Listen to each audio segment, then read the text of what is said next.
आइए। नमस्कार प्यारे बच्चों, आप सभी का स्वागत है पीडब्ल्यू के ऑनलाइन भव्य मंच पर। मैं हूं सत्यम और आपका एक बार फिर से खैर मकदम में स्वागत है।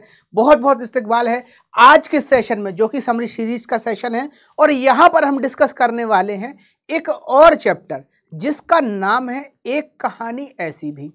अब भाई जिस चैप्टर को आज हम पढ़ने वाले हैं उस चैप्टर का नाम है एक कहानी ऐसी भी। पर जरा ये सोचिए कि ये चैप्टर ऐसा क्यों रखा गया होगा।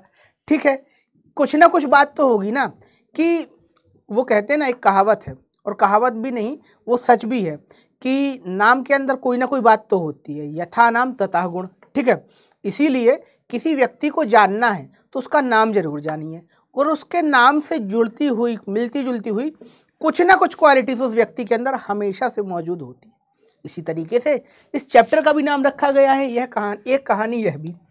और इस चैप्टर में भी कुछ बातें ऐसी हैं जो इस टाइटल को सार्थक करेंगी। अब क्या बातें हैं, कौन कौन सी बातें हैं, तो आइए इन सब बातों का परिचय जो है वो पढ़ते पढ़ते प्राप्त करते हैं। बहरहाल इतना जान लेते हैं कि इस पार्ट की जो राइटर हैं वो मन्नू भंडारी जी हैं। ठीक है, और ये जो चैप्टर है एक आत्मकथा का अंश है। क्या है? आत्मकथा का अंश। ठीक है, अब एक बात को जरा समझो, क्या आत्मकथा क्या होती है। जब आप अपनी कहानी पढ़ते हैं उसे ही आत्मकथा कहते हैं। मतलब जब आप अपनी कहानी कहते हैं, अपने जीवन का जो सार तत्व है, अच्छी और बुरी दोनों तरीके की बातें जब आप स्वयं लिखते हैं या कहते हैं, वही आत्मकथा हो जाती है। मन्नू भंडारी उन लेखिकाओं में से हैं जो इन्होंने स्त्री विमर्श को एक नई दिशा दी थी। ठीक है, एक मंझी हुई कहानीकार तो हैं ही, साथ ही साथ महिला कहानीकारों का प्रतिनिधित्व भी करती हैं साहित्य के अंदर। तो उनकी ही कुछ भूली बिसरी यादें हैं जिनको हम इस चैप्टर के अंदर पढ़ने वाले हैं। ठीक है, तो चलिए शुरुआत करते हैं। सबसे पहले बात करते हैं मन्नू भंडारी जी के जन्म से। तो बेटा जन्म हुआ था 1931 में और मृत्यु हो जाती है 2021 में। ठीक है, और जन्म स्थान माना जाता है मंदसौर। ठीक है, प्रमुख कृतियों की बात करें तो एक प्लेट सैलाब में हार गए, यह भी सच है, त्रिशंकु, आपका बंटी, महाभोज। ठीक है, जो बच्चे सीबीएसई से जुड़े हुए नहीं हैं उनके लिए ये इन्फॉर्मेशन काम की होगी। ठीक है, जो सीबीएसई के बच्चे हैं, जो कोर्स ए को लेकर पढ़ रहे हैं, उनके लिए बेटा लेखक परिचय परीक्षा में नहीं आता। ये चीज़ आप भी जानते हैं और हम भी जानते हैं। पर फिर भी जो जो एमपी के बच्चे हैं, ठीक है, उनके लिए ये चीज़ ज़रूर काम में आएगी। ठीक है, क्योंकि एमपी के अंदर पूछा जाता है लेखक परिचय के लिए। ठीक है, तो चलिए बात करते हैं मूल पाठ की। तो बेटा इस पाठ में ना लेखिका अपनी पुरानी यादों को याद करती है। ठीक है, और उनको लिखती और बताती है कि बचपन कैसा था, पिताजी के साथ कैसे संबंध थे। ठीक है, और बाद में जीवन में क्या क्या घटनाएं घटी।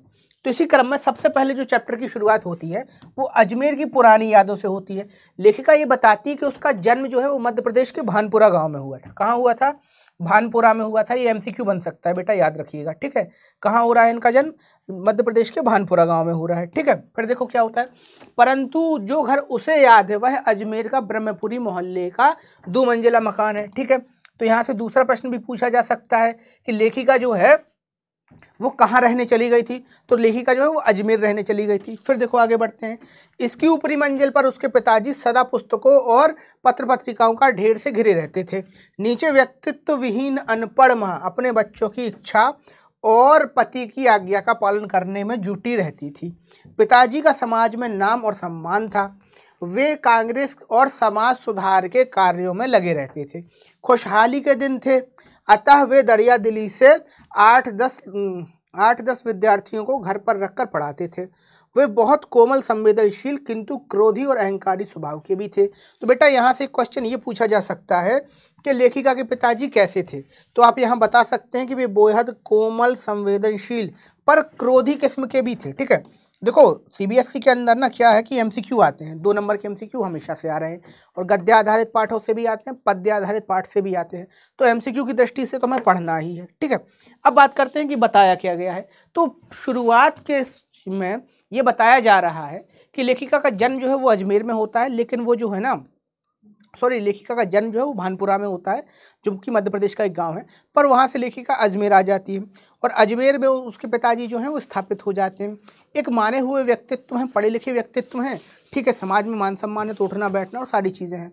ये भी हमें बताया जाता है कि भाई लेखिका का जो है 2 मंजिला मकान है, जिसकी दूसरी मंजिल पर उनके पिताजी जो हैं वो अपने साहित्य की दुनिया में, मतलब कापी किताबों से, पेन पेपर से घिरे रहते हैं।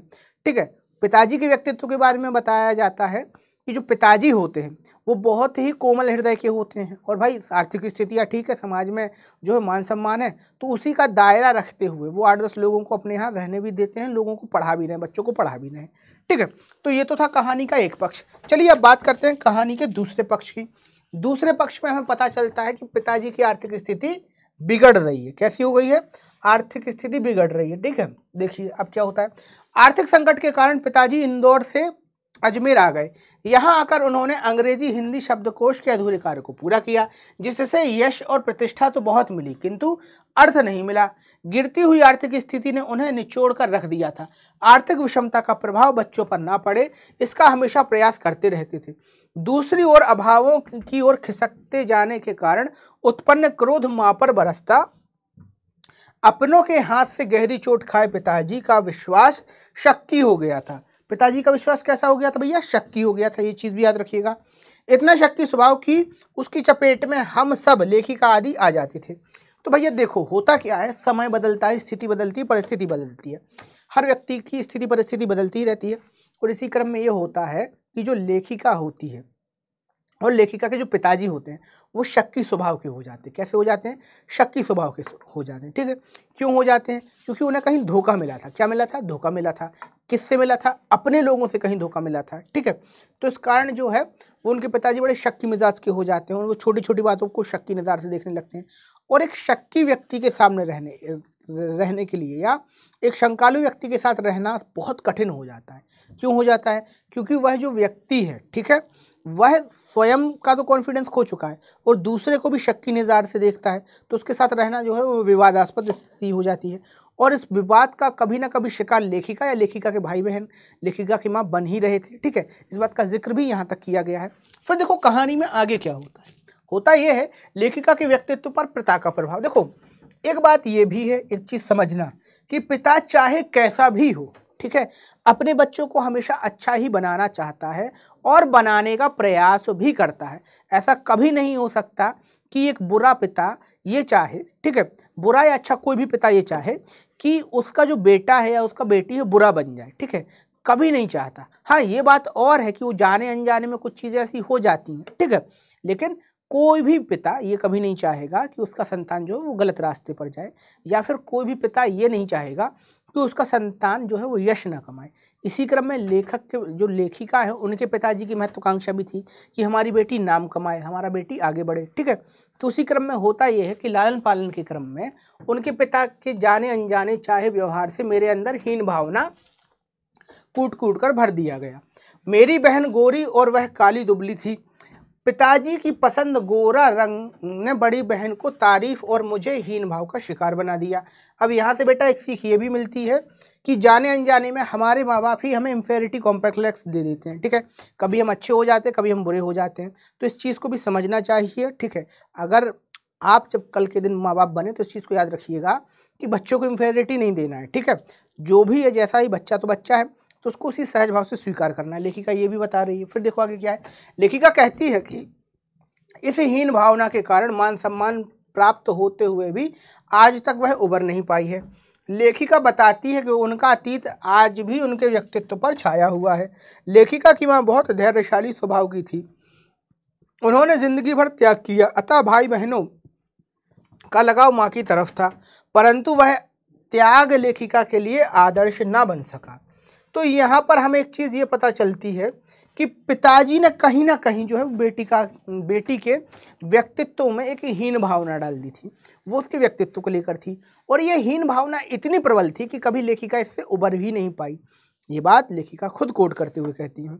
साथ ही साथ दूसरा पक्ष जो है वो माता की तरफ भी बताती हैं कि माता जी का जो व्यक्तित्व था उस व्यक्तित्व में त्याग अधिक था और उस त्याग के कारण जो बच्चे थे यानी कि लेखिका के और जो सहोदर भाई बहन थे वो जो है ना लेखिका की माता के प्रति ज़्यादा उनका झुकाव था, ज़्यादा उनका ममत्व था। ठीक है, चलिए आगे बढ़ते हैं, आगे की चीज़ पढ़ते हैं। देखिए क्या होता है कि लेखिका को अपने वजूद का एहसास। तो भैया एक समय ऐसा आता है जब लेखिका को अपने वजूद का एहसास होता है। कैसे होता है ये चीज़ समझिए। लेखिका की बड़ी बहन की शादी हो गई थी। दोनों बड़े भाई पढ़ने के लिए बाहर चले गए थे। तब लेखिका को अपने वजूद का एहसास होता है। पिताजी लेखिका की योग्यताओं और क्षमताओं को ताक पर रखकर रसोई तक ही सीमित रखना चाहते थे। ठीक है। हाँ, लेखिका को राजनीतिक पार्टियों के जमावड़े की बहस सुनने का अवसर मिलता था। लेखिका को उनकी बहस बातचीत को समझ में ना आ पाती थी, लेकिन देशभक्त शहीदों की चर्चाओं से मन जरूर आक्रांत रहता था। तो बेटा होता यह है कि लेखिका के जो भाई बहन हैं वो पढ़ने चले जाते हैं, बहन की शादी हो जाती है। अब बात आती है घर में रह गई लेखिका अकेली। पिताजी क्या करते हैं कि भाई एक सोशल बैकग्राउंड उनका अच्छा खासा है, तो लोगों का घर आना जाना होता रहता है। कभी कोई राजनीतिक पार्टी के व्यक्ति घर आ रहे हैं, कभी कोई व्यक्ति आ रहा है, कभी कोई व्यक्ति आ रहा है। तो लेखिका इन सारे व्यक्तियों के साथ रहती है, उन सब व्यक्तियों की बातचीतें सुनती है।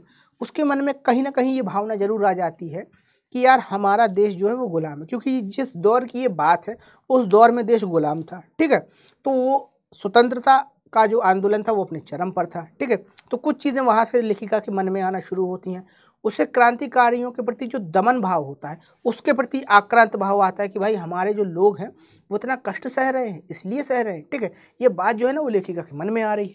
चलिए आगे बढ़ते हैं, अब समझते हैं आगे क्या होता है। फिर देखिए शीला अग्रवाल से संपर्क। तो देखो भैया लेखिका की भूमिका तो तैयार हो गई थी। अब देखो आगे क्या होता है।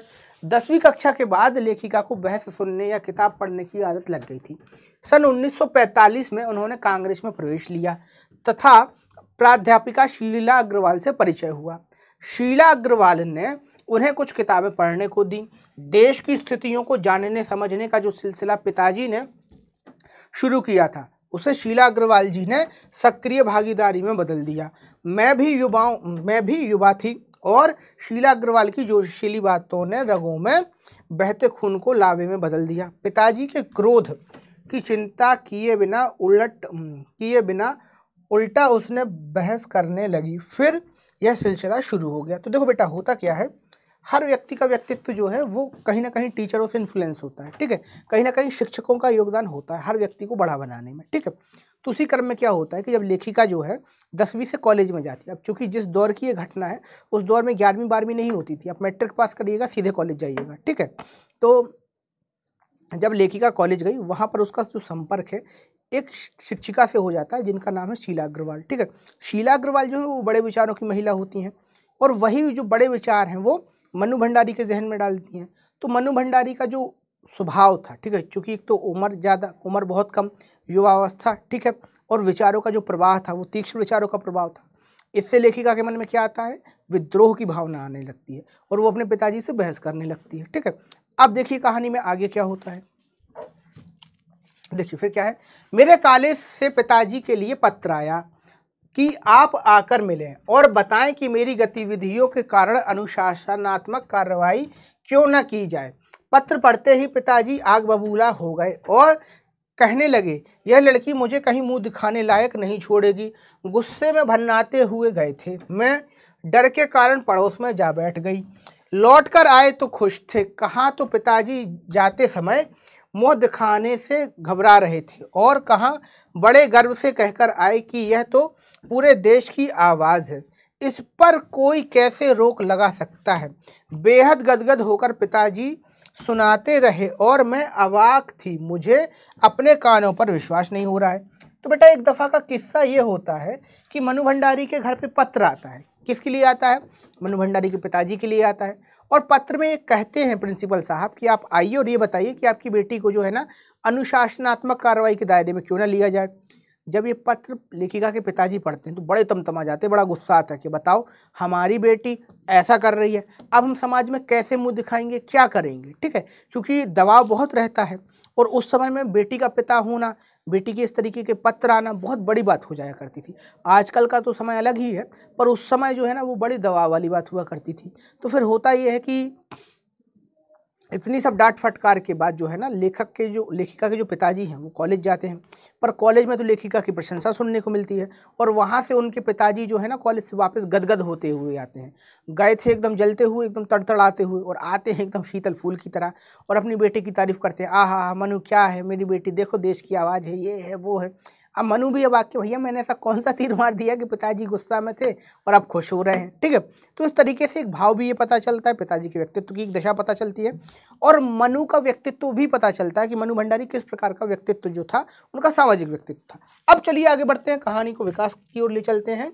स्वतंत्रता आंदोलन में सहभागिता। तो देखिए सन 1946-47 के दिन थे, चारों ओर प्रभात फेरियां, जलसे, जुलूस, हड़तालें, भीषण भाषण आदि चल रहे थे।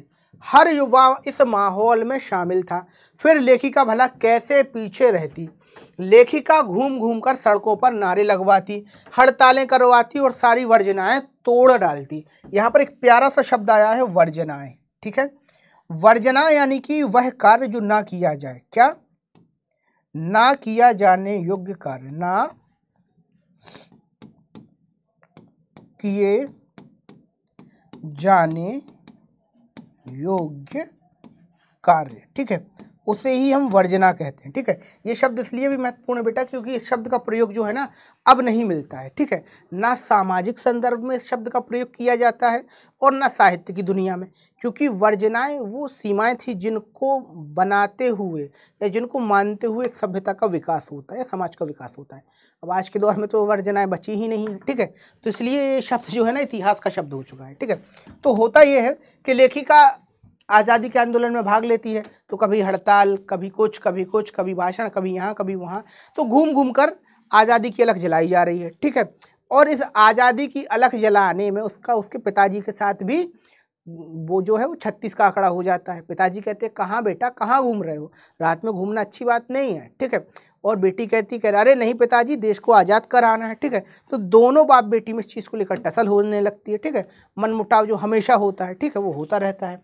चलिए फिर देखिए आगे क्या होता है।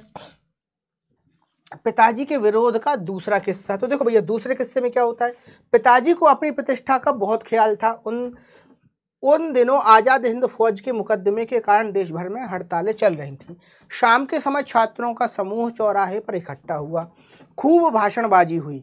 लेखिका ने भी जोशीला भाषण दिया। पिताजी के एक दकियानूसी मित्र ने आकर पिताजी को कहा तुम्हारी मन्नू की तो मत मारी गई है, आपकी आज़ादी के चलते कैसे कैसे लड़कों के बीच हुड़दंग मचाती फिरती है। यह लड़कियों को शोभा नहीं देता।